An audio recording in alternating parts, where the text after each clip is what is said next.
بسم الله الرحمن الرحيم، والصلاة والسلام على أشرف المرسلين، دائما مع برنامج الاستعداد الجيد للامتحان الوطني والجهوي مع الامتحان التجريبي رقم 6 بطبيعة الحال. إذن سيكون بالعربية والفرنسية، وأيضا التفصيل عندما نرى الحل بتفصيل سيكون أيضا بالعربية والفرنسية. إذن أهداف الحصة امتحان تجريبي رقم 6: الفئة المستهدفة الثانية بكالوريا علومية، الكل يستفيد. إذن سواء SVT PC أو علوم اقتصادية وزراعية، وأيضا بالنسبة للعلوم الرياضية. إذا اللغة المستعملة بطبيعة الحال العربية، ثم بعد ذلك الفرنسية. إذا مع نص هذا الامتحان التجريبي رقم 6.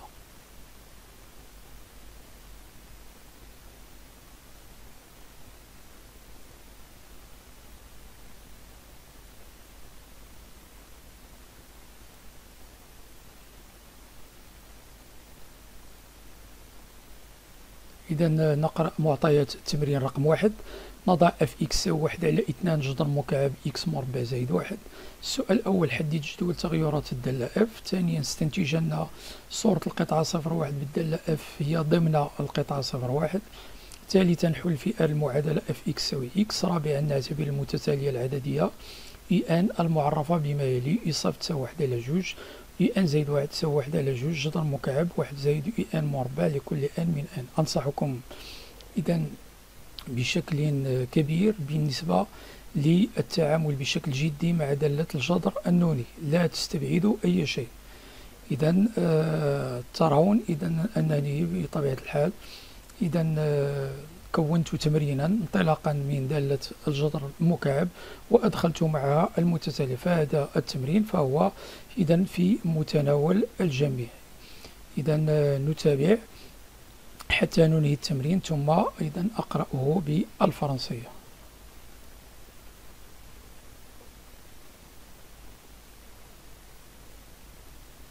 نعم، إذا نتابع الأسئلة. إذا ألف: احسب I1. إذا بالنسبة لطبيعة الحال السؤال 4: احسب I1. السؤال بين أن مهما يكون n في n فإن UN محصورة ما بين 0 و 1. ج: حدد رتبة المتتالية UN واستنتج أنها متقاربة. د: احسب ليميت UN عندما n تؤول بلس انفيني. الآن مع الفرنسية. On pose la fonction fx égale 1 demi la racine cubique de x carré plus 1. La première question: déterminer le tableau de variation de f. Deuxième question: déduire que f du segment 0,1 est inclus dans le segment 0,1.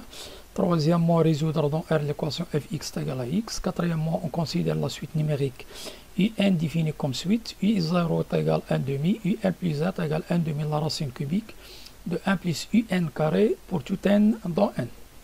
Petit a, calculer u1. Petit b, calculer, montrer que pour tout n, tous les termes de la suite un, c'est-à-dire un, sont compris entre 0 et 1. Petit c, déduire la monotonie de la suite un et bien sûr conclure que la suite un entre parenthèses est convergente. La question petit d, calculer donc la limite de un lorsque n tend vers plus infini. مع التمرين الثاني.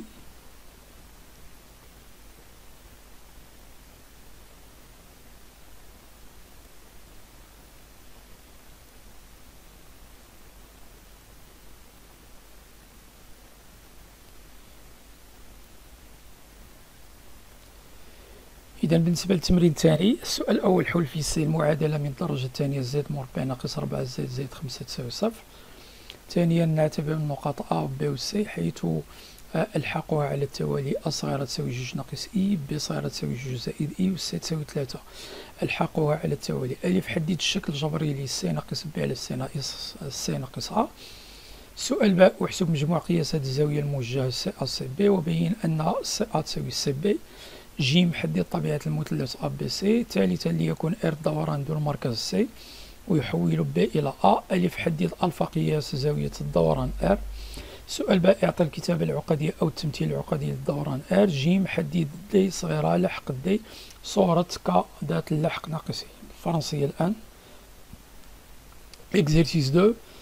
La première question est résoudre dans C l'équation du deuxième degré z carré moins 4z plus 5 égale à 0. Deuxièmement, On considère les points A, B, C d'affixes respectifs. Petit a est égal de moins I, petit b est égal de plus I et petit c est égal 3. Petit a, déterminer la forme algébrique du nombre complexe C moins B divisé par C moins A.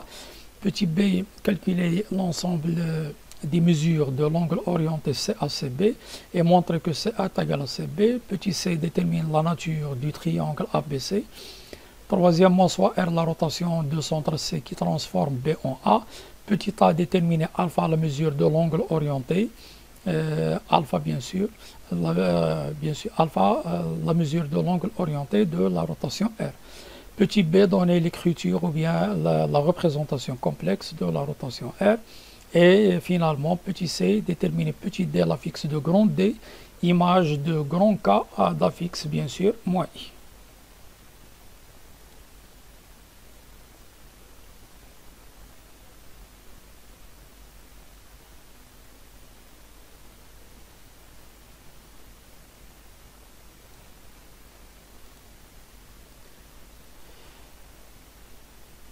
إذا المسألة الجزء الأول نعتبر الدالة G المعرفة على المجال ظرف الاستنفيني بما يلي جي يساوي إكس أس 4 زائد إكس ناقص 2. السؤال الأول أحسب جي بريم لإكس مهما يكون إكس موجب قطعا. ثانيا أعطي جدول تغيرات الدالة G. ثالثا استنتج إشارة جي إكس على المجال ظرف الاستنفيني. إذا ننهي المسألة ثم نقوم بترجمتها.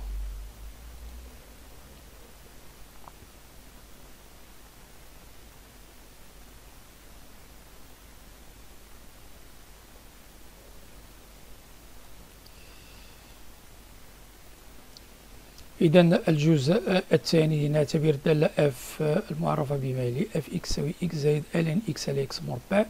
أولا نحدد F، ثانيا نحسب النهايات. عندما إكس يؤول إلى زائد ما لا نهاية، وعندما إكس يؤول إلى 0 بلس، ثم نهاية F إكس ناقص إكس عندما إكس يؤول إلى بلس انفيني، ثم أول هندسيا النتيجتين الأخيرتين. 3 بين أن F بريم إكس تساوي جي إكس على إكس أس 4 لكل إكس من دا F. رابعا اعطي جدول تغيرات الدالة F. خامسا حدد وضعية السقف والمقارب الديد المعادلة Y تساوي إكس على المجال المفتوح 0 بلس انفيني. سادسا ألف أحسب المشتقة الثانية لكل إكس موجب قطعا. باء استنتج أن للسقف نقطة انعطاف يجب تحديد إحداثيتها. سابعا أنشئ إي والدي والسقف في نفس المعلم. الأربعة الفرنسية. Donc le problème, la partie 1, on considère la fonction bien sûr intermédiaire g définie sur 0 plus infini par gx égale x à la puissance 4 plus x moins 2. La première question, calculer g'(x) pour tout x strictement positif. Deuxièmement, donner le tableau de variation de g. Troisièmement, déduire le signe de gx sur l'intervalle ouvert 0 plus infini. Partie 2, on considère la fonction principale fx égale x plus ln x sur x carré. Premièrement, déterminer le domaine de définition de f, df. Calculer les limites de fx au voisinage de plus infini 0 plus et la limite de fx moins x au voisinage de plus infini. Puis interpréter géométriquement les deux derniers résultats. La troisième question, montrer que pour tout x dans le domaine de définition, f'(x) égale gx sur x à la puissance 4. Quatrièmement, donner le tableau de variation de f. Cinquièmement, déterminer la position relative de cf et de l'asymptote d d'équation cartésienne y égale à x, qui est bien sûr la première bisectrice du repère, sur l'intervalle ouvert 0 plus infini. Sixièmement, petit a, calculer f seconde x pour tout x strictement positif. Petit b, déduire que CF admet un point d'inflexion grand I, bien sûr, dont on précisera bien sûr les coordonnées. Et finalement, la dernière question, 7, construire dans le même repère le point grand I, bien sûr l'asymptote D et la courbe CF. Donc voilà bien sûr cet examen blanc numéro 6 qui est très intéressant. Donc il faut se comporter bien sûr de façon sérieuse avec cet examen blanc. Donc il lui consacre bien sûr le meilleur de votre temps en attendant bien sûr la solution en détail comme d'habitude. لا تحرمونا من صالح دعوتكم لنا ولوالدينا ولأولادنا ولمن علمنا. أوصيكم ونفسي بتقوى الله، الحفاظ على الصلاة والتوبة إلى الله سبحانه وتعالى، التوبة النصوح، ليعيننا الله سبحانه وتعالى في الدنيا والآخرة ويرفع عنا هذا الداء أو البلاء. أستودعكم الله الذي لا تضيع ودائعه، والسلام عليكم ورحمة الله تعالى وبركاته.